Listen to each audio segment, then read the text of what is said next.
Welcome to Stitchery Stories, where textile artists share their life in fabric and thread, inspiration, techniques, disasters and delights. And I'm Susan Reeks, enthusiastic embroiderer and textile art dabbler who also loves podcasting. So take a break and enjoy our light-hearted chat, and please share with your friends so they can enjoy it too.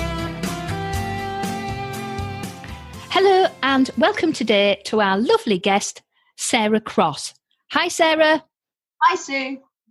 It's brilliant speaking to you today, and I have Sarah's words here to introduce herself.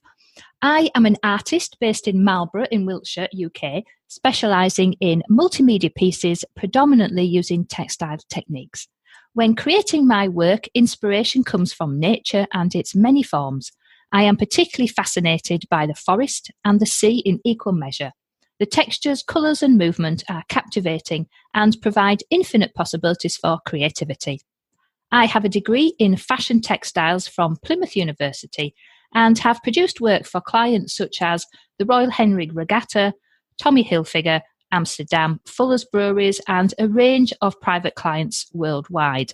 Professionally, I have been a television presenter of children's art programmes for Carlton Television and have taught art-based textiles and fine art in a variety of schools for 20 years. I have collaborated with international haute couturier Debbie Wingham on a wide range of projects in fashion and art, and recently featured on the BBC One art show Home is Where the Art Is, where I won the commission. So that's all very interesting, Sarah. So I'm really looking forward to speaking with you today. So before we get started with your Stitchery story, would you like to share with us what you are working on and what has got you excited? Yes, absolutely. Well, the thing that's got me the most excited is the show that has just been aired on BBC One called Home is Where the Art Is, which has been presented by Nick Knowles, who was lovely to work with. It's been a fantastic show and it brings together lots of different artists. So I was on just one episode 6, and I had to go and snoop around a buyer's house, a lovely set of buyers. And then I had to pick up some clues from the house as to what sort of things that they liked, what textures, what colours they liked. And we had a brief to work to. Then we had to go and organise a pitch, 3 artists, all against each other, trying to win the commission for up to £1,000. And then we went up to Manchester and we pitched, and one of the artists was asked to leave at that point. And then the other 2 artists got to make what we'd pitched for, and then they had to choose one of them. And actually they choose both of them, which is fantastic, because it was very difficult to choose because it was a sculptor and I'm obviously a textile artist, so they were like chalk and cheese. So the buyers, unfortunately, he has terminal bladder cancer, and what they wanted us to do was create a legacy piece for him, for his wife, for after he's gone. So it was incredibly moving and a really big honour to produce a piece of textiles for somebody in that way.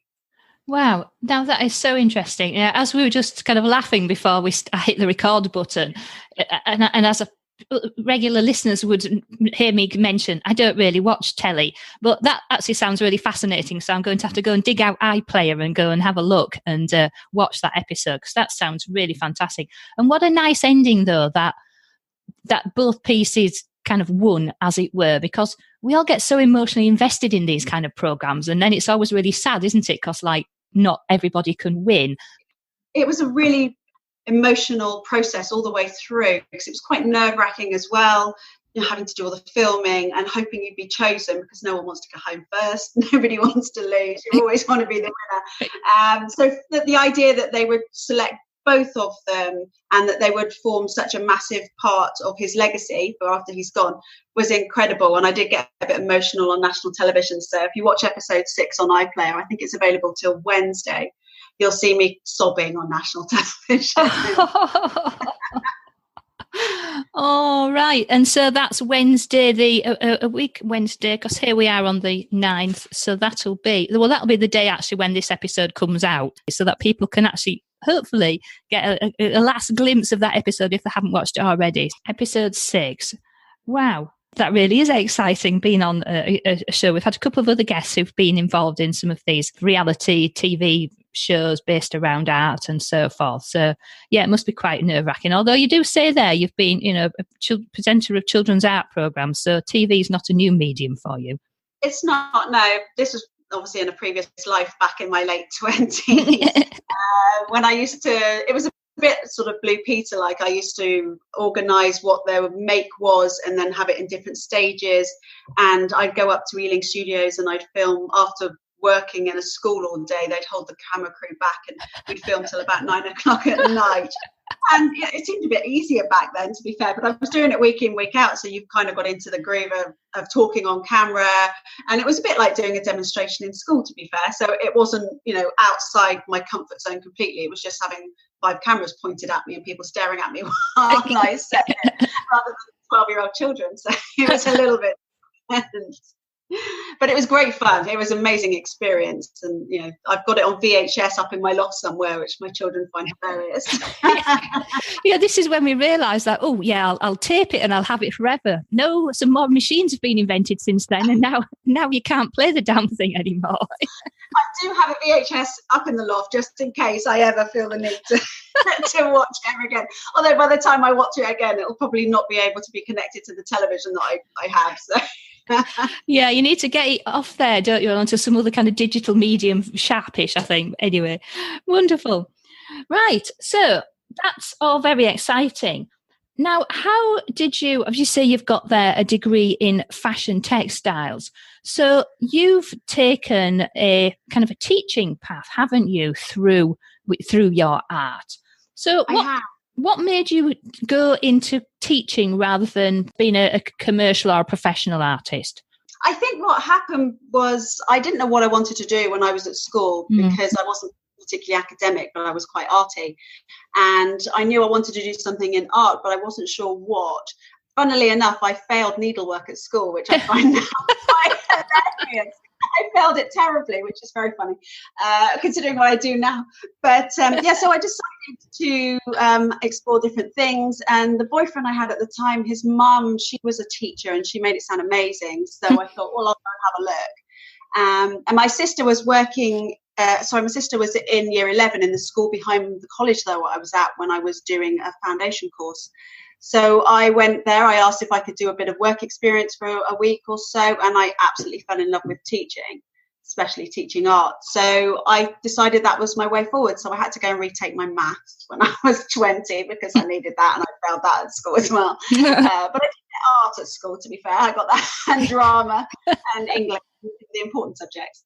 So that was that. And as soon as I got my first job and I carried on teaching, and I was teaching art to start with, and it wasn't until 5 years into my career I started teaching textiles on textile art in a school in Rickmansworth, a lovely private school for girls. I taught it up to A-level and absolutely loved it. Yeah.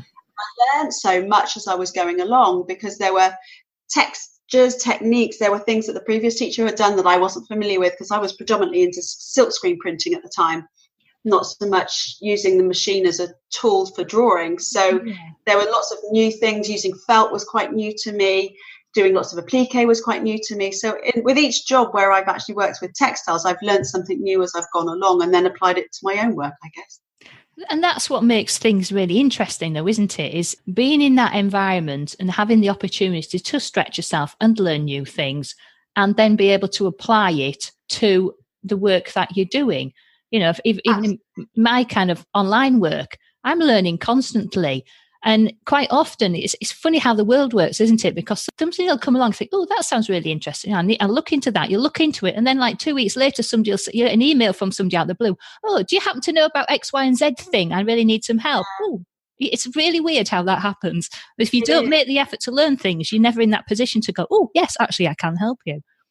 Yeah, exactly. The show that I've just done, The Home is Where the Art Is, I was pushed so far out of my comfort zone because I'm used to doing these landscapes based on bluebell woods and seascapes that I guess are quite safe. I mean, they take an awful lot of work and there's a huge amount of detail in them, but they are quite safe. And I've framed them, so I've stretched them around canvases and applied them into box frames.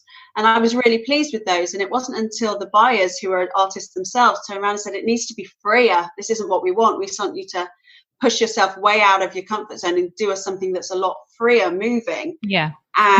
And I was absolutely thrilled with what I came up with at the end, because it's got bits of me in there. You can see bits of my style, but there are so many other things that I chucked in there, techniques that I knew, but I didn't really felt applied to the work that I did until I did this show. So going forward, my work is so much freer than it ever was. And I think it's all the better for it, to be fair. We've got some images that you shared with me, and those are quite long, and they're not framed, are they? They're individual. On canvas, yeah. The long one is the one that was the commission that was chosen on the show. Right.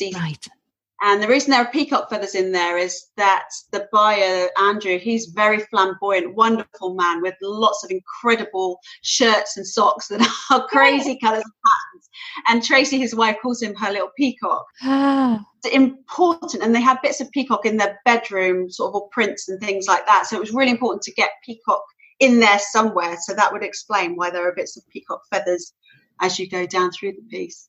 Brilliant. It's lovely having the story behind the pieces as well. So then people can say, look out and think, oh, why is the peacock feathers? Right, we know now because you've just told us. So that's all part of all of this, isn't it, really? Sharing the stories and the inspiration behind that all. So again, out of that experience, you've developed your technique and moved forward yet again. Yeah, it's really important to keep moving, because you can get bored doing the same thing all the time, using the same techniques, and it's nice to mix it up. And I certainly have a lot more confidence thanks to that show and all the responses I've had ever since, and the commissions that I've got from that show, and just the lovely messages where people have messaged and said, I absolutely loved what you did. It was beautiful, and I'm inspired to go and do some myself. So that's wonderful.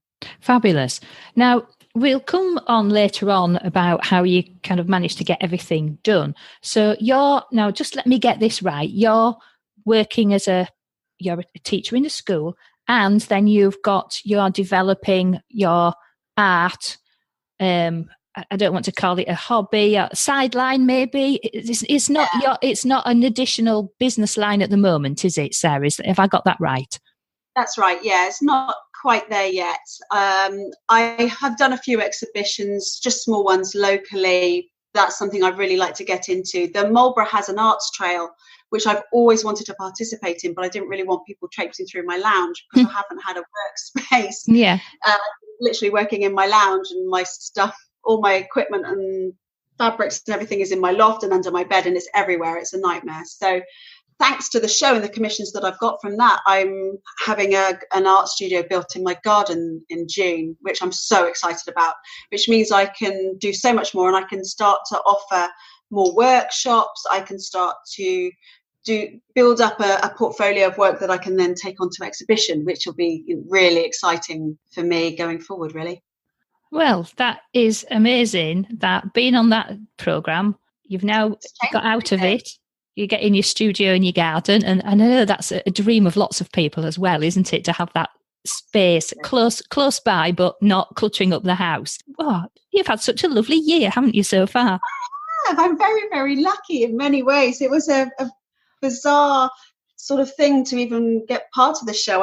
I saw an email on Facebook. I think it was some tiny advert of literally 2 lines, and sent in some examples of my work along with 2,500 other people. And they narrowed it down to 45 because there was 3 artists for each show, and it went on for 3 weeks. And who knew? I thought nothing of it, to be fair. When I sent the email, I thought, well, that's that, because I'm sure there are wonderful artists out there much better than me. And suddenly I was sitting in the staff room. I got the phone call from the BBC saying I was in. So it really has changed things a lot.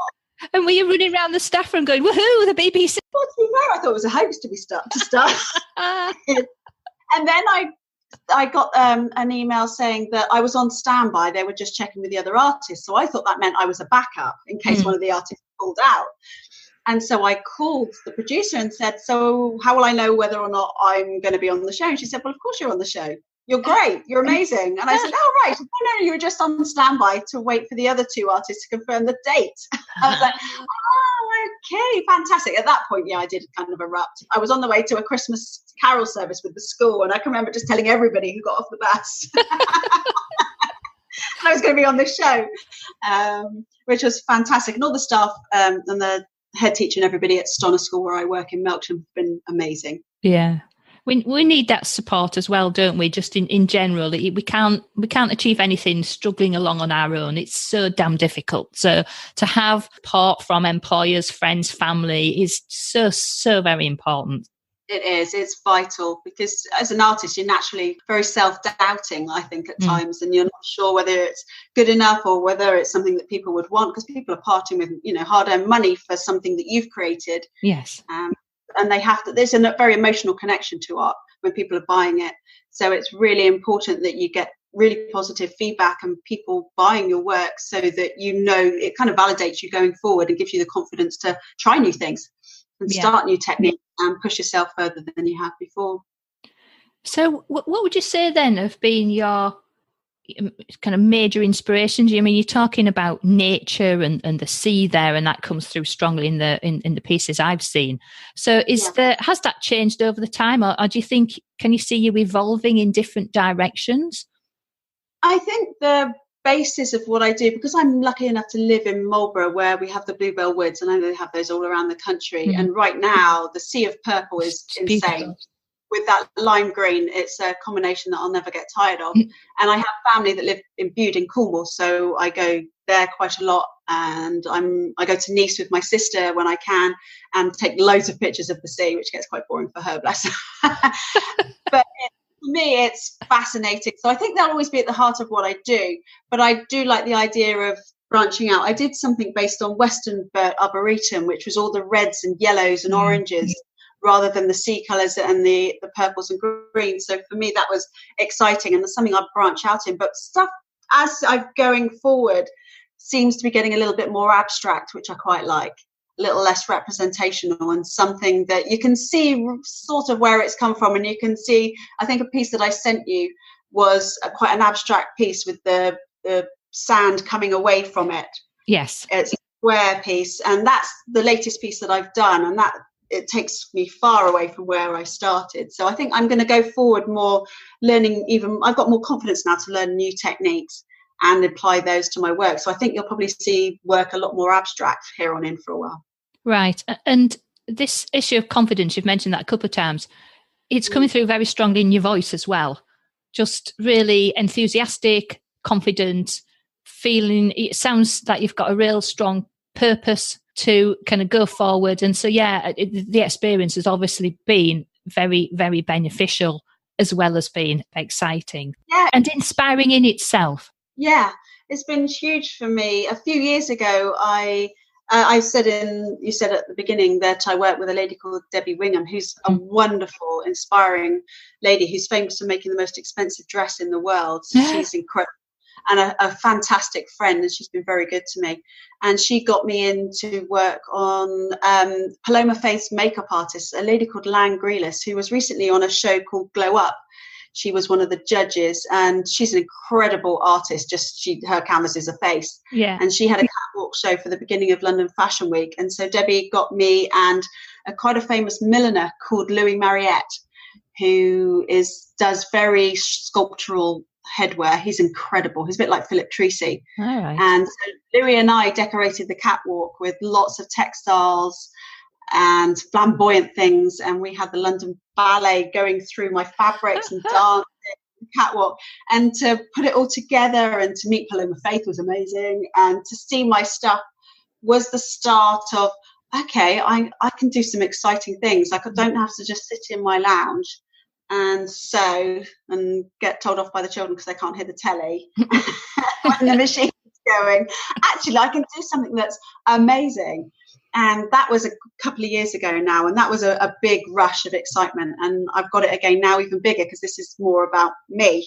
Yes. And my work going forward, and having all these hits on my website suddenly, and having people starting to know a little bit about who I am and what I can do. Oh, and of course now you've been on a podcast as well, so the world is your oyster. Honestly, I feel like a celebrity. Well, and just at this point, I get so many lovely emails and messages and all sorts of things from people literally all over the world. I seem to have a little New Zealand fan club going on at the moment. So you people in New Zealand will know all about you as well very shortly, and everywhere else in the world. Literally, I It just amazes me that it's so wonderful that people want to listen to inspiring guests like yourself and sharing those stories from all over the world. So there we are. Now, techniques. Let's have a quick chat about techniques. So your favourite techniques, and I'm sure these are possibly changing a bit as well. So your favourite techniques, and why do you like them so much, Sarah? I think I love using the heat moldable polyester. I like exploring, I don't know how, I'm sure lots of people have used it before, but I like putting marbles in it and tying them up, a bit like a tie-dye, but you get these incredible structural forms from them. And you can put anything in it and tie it up and then use a heat gun to mold the fabric around whatever object you've got in it. And it creates incredible textures. So that's been my favourite for a little while. Oh, I absolutely love doing that. Do you know, years ago when I was in York Embroiderers Guild, somebody came, so this will be 17, 18 years ago. Somebody came and we did that. And I've still got the samples I made. We used, I think I used silk on those. I think we maybe steamed it. Anyway, whatever it was. And I remember, because I painted on them or used silk dye or something. So there's like bonkers colours. And then I used, the large paper clips. They're about 2 inches long. I had some of those in tied up. And then I put some round blobby things. I can't for the life remember what they were. So I've got this bonkers piece where it on the inside, it looks like a shell of something. So you could poke your finger in these holes. It's very satisfying. And then there's these like nutty, spiky bits with all these where these big paper clips were. It's brilliant. And then I'd forgotten how to do it. And you've just reminded me now. Fantastic. Thank you. Just need some heat moldable polyester and a heat gun. And I use fabric felt tips and some water to get the sea colours that I want. But you can use silk paints on them. It's amazing. I used to use Tyvek, but it's paper and it's really thick. So the heat moldable polyester, even if you don't wrap something in it, you just use the heat gun on it. It gives you this bubbly kind of almost amphibious skin-like texture that you can create, which is just wonderful. My son's just used it on his GCSE art exam, actually, which is great. Yeah.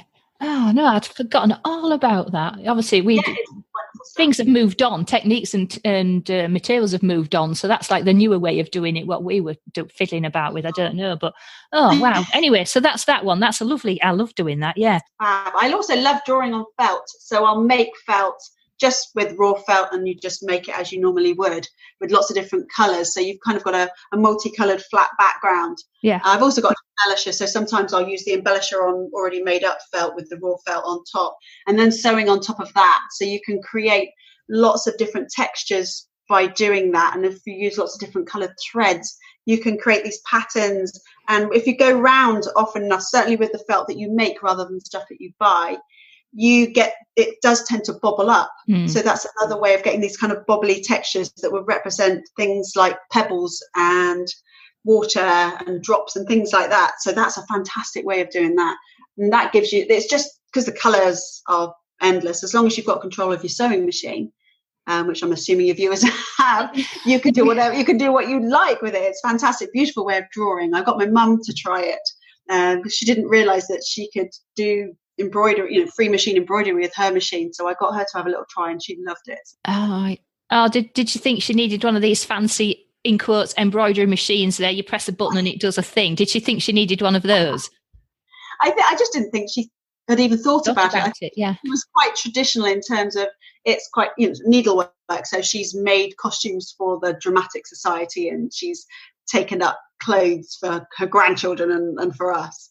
And my nan was an incredible seamstress. She used to do it for a living. She worked in London and she was absolutely a genius when it came to that sort of thing. So it's sort of passed down through the generations.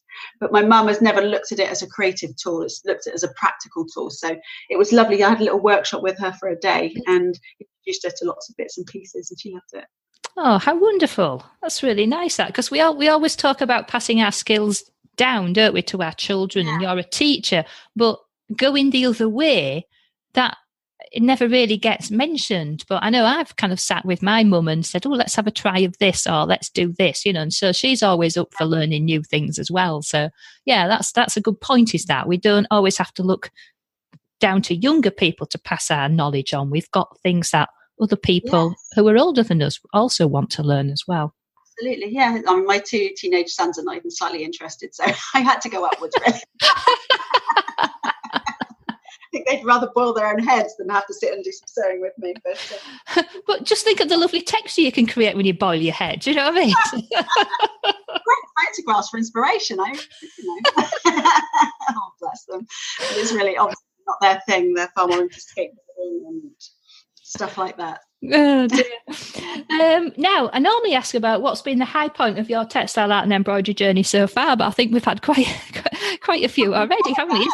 Is there anything even more highlighty than the highlights that you've been so excited about recently? I think probably the pinnacle has been reached at the moment. Hopefully there'll be higher heights. I think getting the commissions, I've had a few really wonderful commissions as a result of the show, and I'm in the middle of working out one at the moment, which is going to be a triptych for a guy's wife's 40th birthday. So it's all very hush-hush. So we're coving operations via email and Skype and things like that to show me where the space is going to be and exactly what he wants. And he wants 40 specifically different beads in some way to be applied over the 3 canvases. And I'm really excited to do something that's that personal for somebody. Yeah. So that's really exciting. And just getting the exposure and hopefully a few more commissions in the future. And to start, once I've got the art studio up and running, I'm really looking forward to doing some more workshops, because they are great to teach adults, because I teach kids all day and you can get enough of them after a while. So it's quite nice to have some adult conversation and to see people, adults, being inspired is fantastic. I've done a few workshops before from my lounge, or going to people's houses just as a little thing to, with friends and other people. But to have it as people coming to my studio with all my stuff there and to inspire them I think that's going to be great. So I'm quite excited to get that underway. Oh, you're going to be hiding in there all the time, aren't you? That's the plan. The kids can have the run of the house now, or they can lurk in their bedrooms on their gaming machines, and you'll just be really so happy outside in your shed. It'll be fabulous. Blissfully unaware of what's going on in my house. As long as I don't smell smoke or hear glass break, I'm not coming out. Oh, best quote ever there, I think. Right. So as long as we don't, as you say, no smoke and no glass breaking. So do you have, in amongst all of these things that you've been busy involved with, Sarah, do you have any stories of when something possibly didn't go quite as planned?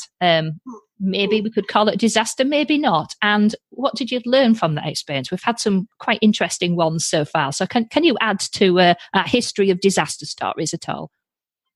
Yes. Well, talking of workshops, I went to a friend of mine. I went to her house, and a couple of teenage girls wanted to come along because they were doing GCSE textiles. Mm-hmm. So they wanted to come for the workshop for the day. And my friend very kindly hosted it for me. And she's in a very lovely little cottage, just in a little village just outside of Marlborough. And she's very creative. She's wonderful. And these 2 teenage girls turned up, and they didn't look desperately happy to be there, but the mother was very enthusiastic. So we were like, fine.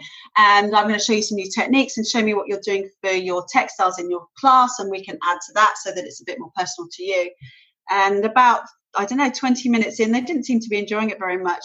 And about half an hour in, one of them decided to throw up everywhere. She had a really bad stomach bug. So my poor friend's house stank of sick. She was doing me a favour. This child was desperately unwell. Her friend was also looking a bit peaky, so we had to call the mum to come and get them, which was just vile. And then we had to basically disinfect the house. So the workshop wasn't exactly what I had planned, and it wasn't very inspirational colour-wise, or it was just horrible. And I think it was pretty much one of the first workshops I did, and I thought, oh my goodness, if this is what it's like, I might have to pass on this because it's just too embarrassing. And the mother got the children and was very irritated because she'd obviously had a day planned without these children. I greatly inconvenienced her by asking her to come and get them, which was absolutely furious about. I think she was in a pub when I called her and said, I think you need to come and get your daughter and her friend, which didn't go down well at all. And she was actually almost rude when she came to collect them. But still, well, how dare you disrupt her day? Yes, she'll have been absolutely gutted, wouldn't she? Oh, and poor girls though. Yeah, I felt sorry for the girls who were just marched into a car and thankfully taken away. Oh, well, that's an absolute classic. I'm glad I asked you that one. Brilliant, although it wasn't at the time. Oh, God. And now, do you get time to have UFOs? You know, I found that most people who are kind of juggling lots of projects and lots of different aspects of their life maybe don't have time for UFOs. So do you have any of those dreaded unfinished objects lurking about anywhere? And if so, do you think you'd ever finish it? I don't tend to. I do tend to finish what I start, because I usually find a way around it. I'll either add acrylic paint to it, I'll rip it up, cut it up and make it a half painting, half textural piece. So I tend to use, if something hasn't worked particularly well, I'll cut it up and use it in something else. But I did have a huge piece. I bought a canvas especially about 2 meters wide and about 1 meter long. Not a small one then. No. And I had massive grand ideas of doing what I would normally do on an 80 by 40 piece on this huge great big canvas. I got bored, to be fair, halfway, because beading takes a very long time. Beading on something so big. Yeah, exactly. And it was like meters and meters of this stuff. And I did the felting first, and I put it on, and I sewed it. I stuck it down, and I looked at it, and then I tried to put some paint into it, and I kept looking at it, and I put it on the wall, but I really didn't like it. And one day when it was lovely and sunny outside, I just thought, right, enough. So I took it outside. I ripped all the felt off it. I ripped everything off it. I got some wire wool and some sandpaper, and I sanded the canvas and painted on top of the whole thing. I've just ditched the entire textile idea completely. And actually, I have to say, because there was so much glue still on the canvas that I couldn't wire wool off, it's turned into a really cool textural piece. And it's very abstract. I love it. And it's people comment on it when they come in. And of course, I say I did it on purpose. And that's exactly what I intended. As it turns out, it was definitely, had quite a few layers on top before, and it turned out to be what it currently is. But I tend to, like I said, I tend to sort of recycle things. If I'll do some pieces and they're not working, I'll cut them up and use them in something else. So eventually everything does get used and works out in the end. I have to have faith in that. Well, I'm really glad that, having invested so much time and on such a large canvas, that you did finish up with something that you're really, really pleased with and utterly different from what the original plan was. So that's kind of almost a disaster story as well, isn't it? Yeah. Oh, and funnily enough, the felt that I ripped off it, I've since used on another commission piece as a guy. And worked into it and added some organza over the top to give it a shine, and then sewed over the organza, which helps hold everything down so that your free machine embroidery needle doesn't get stuck in the felt. Yeah. So I've reused that. So yeah, it's all good.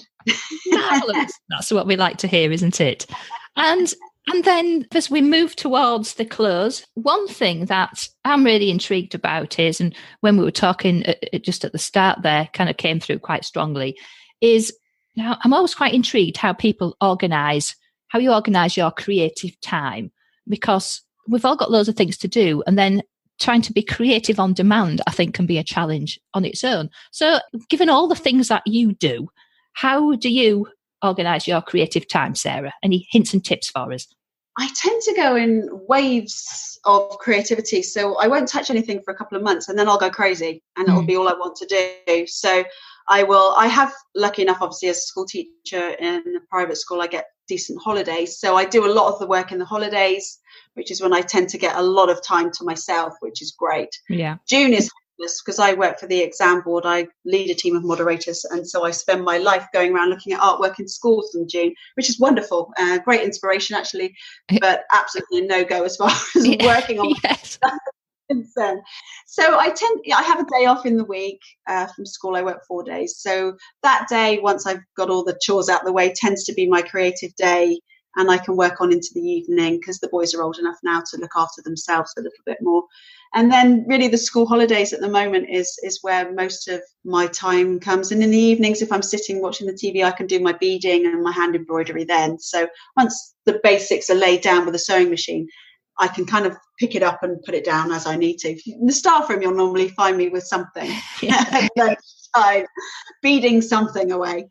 But it's difficult, because I'm a single parent and I've got a lot of responsibilities on my shoulders, and teaching's quite demanding. in a career in itself. Yes. So it's difficult, but I make the time, and when I get excited about something, you make the time.